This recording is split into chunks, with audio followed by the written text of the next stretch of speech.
Hello, everybody, and welcome into a very early look at your Rupp Arena for the evening. He's Keith Farmer. I'm Maggie Davis, and yes, it is technically pregame for Kentucky, North Carolina, although we are about 4 hours or so pregame. Right. Maybe All right. more, maybe two and a like half. two I and a don't half. know. Yeah. It feels like a long time with yes. the 9:30 tip-off, but either way, we are already here, which means you get to already be here as we get you ready for the SEC ACC Challenge. It's kind of cool because you're going to hear the sights and sounds of Rupp Arena as they work through everything, get their sound system set up. Yes, exactly. And you hear all that taking place, some of the videos that they play throughout a game. This is a big one. This is a big one for actually both teams because, for one, this is the Blue Bloods, right? Okay. This is Kentucky, North Carolina. So I think that's all you have to say. You know that both team knows the other is going to be prepared because of that.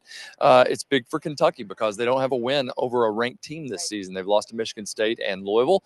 And then you've got a North Carolina team that's just coming off a loss to Michigan State. And here they are playing a first road game of the season. Remember how big Purdue thought it was to come in here and play a scrimmage? And even though they lost, it seems like it's paying off for them. And this is going to be the first time North Carolina has really technically been in a true road environment where this crowd's going to be on them from the start. Absolutely. Do expect a very wild Rupp Arena tonight, as is always the case for some of these big marquee non-conference matchups. This is a game that we have seen not every year, technically, but it feels like almost every year. It's one of the teams Kentucky has seen the most frequently on the schedule outside of SEC competition. Kentucky does have the advantage over North Carolina in the all-time series played here in Lexington. The Cats have also won the last two, but the Tar Heels do have the advantage all-time between these two incredibly winning programs, two of the winningest in the sport. And tonight, man, it's going to be a battle. Traditionally, we talk about the guards. The backcourt shows up in these games specifically.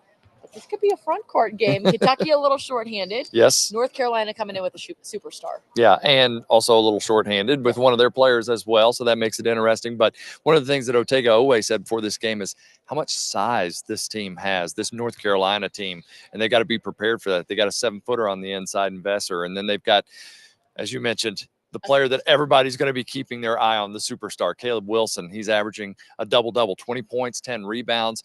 He is the first freshman in Tar Heel history to have 4 straight double-doubles. I mean, that doesn't come easy. I don't care who you're playing against. And so he's definitely a beast on the inside. He's 6'10". So now you're talking about two guys 6'10" or taller. Cam Williams maybe drawing the defensive assignment very early on in this game against Wilson. So he's going to have to be ready to go defensively. Yeah, we say that because we do not expect to see Mo Diabate tonight. Mark Pope did say that earlier in this week, last night, in fact, on his coach's show. He also said not likely to see Jalen Lowe. And, of course, we haven't seen Jaden Quaintance to this point in the season. Now, we are so early. They haven't even really started warming up. Not too much shoot around happening. We see Braden Hawthorne's been out here, right? He is always the first one out here, so that's not unusual. But we don't know for sure, although we can take Pope at his word. Don't expect to see Mo Diabate. No, not at all. And so shorthanded, it's going to be a short bench. Got to keep out of foul trouble. And, again, it's going to be a physical game. Owe knows that, and they're going to have to take it to this bigger team. And so it's going to be interesting to see, as you mentioned, not really maybe a guard-heavy game that we're normally used to seeing in this one.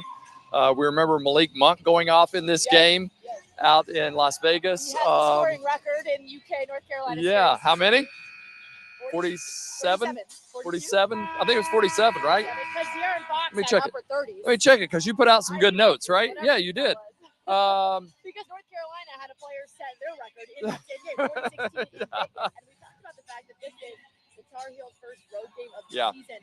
Kentucky's still looking for its first ranked win. This is the first one of those happening here in this arena, assuming you don't count Purdue. It wasn't an exhibition because obviously they lost at Louisville and then they lost in Madison Square Garden against Michigan State. So for a team that's hungry for a win, Otega Owe, you brought him up a few times. He talked to us extensively this week, and he said the team's been waiting for another chance like this, another chance to do it against a team with a number before their name. Yeah. And so to have that opportunity in general, but especially to have it here in Rupp Arena, a 9:30 tip-off, it's going to be crazy. Again, the SEC ACC Challenge is what brings that here. Hubert Davis said, yeah, we'd love to see this team every year. We'd love to see them come to our place. We'd love to go to their place, but it just seems like we're getting paired up every time. Champions Classic, SEC ACC Challenge always seems to come around that they're playing each other anyway. Yeah, this is the first time since 2014 these teams are playing on either team's home court. Yeah. They've been neutral in every meeting since 2014. So another reason why we expect an electric crowd. They're practicing the music accordingly. Yeah. They're turning it up in Rupp Arena. If you are coming, send us a tweet, an X message, whatever. Let us know if you're coming, where you're sitting, what you're excited for. Who you want to see go off and have a great game for Kentucky? Let us know in the comments, or of course you can send us a message on social media on X. We're going to see you live at 7:30 right here for BBN tonight. We're going to get you totally ready for that. We're going to talk about a new coach that's also in town. And so we got a lot in store for you on this one. But for now, that'll do it from here in Rupp Arena. Oh, just 2.5 more hours to go before Kentucky faces North Carolina. For Maggie Davis, I'm Keith Farmer. Thanks for joining us.